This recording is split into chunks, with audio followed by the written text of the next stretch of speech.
Radhe Radhe everyone. Kamika Ekadashi व्रत कथा। एक समय की बात है कि एक गांव में एक क्षत्रिय रहता था। वह अपने आप पर बहुत गर्व करता था, खासकर अपनी शक्ति और बल पर उसे अभिमान था। क्षत्रिय भगवान को बहुत मानता था, इसलिए उनके मन में घमंड था।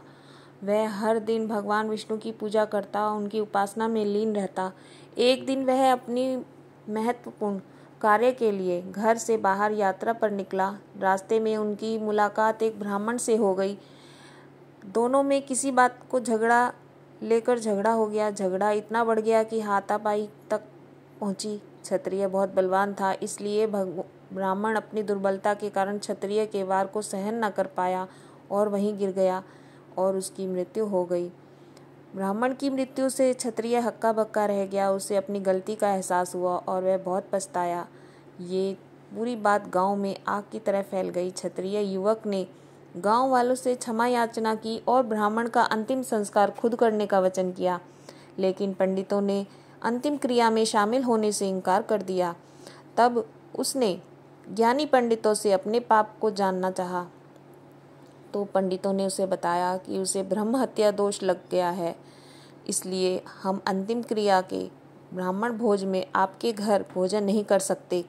यह सुनकर क्षत्रिय ने ब्रह्म हत्या दोष से प्रायश्चित कर उपाय पूछा।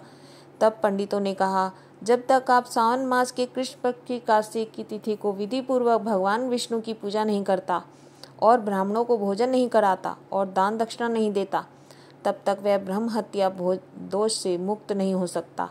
क्षत्रिय ने ब्राह्मण के अंतिम संस्कार के बाद पंडितों की सलाह मानते हुए कामिका एकादशी के दिन पूरी श्रद्धा और विधि के अनुसार भगवान विष्णु की पूजा की।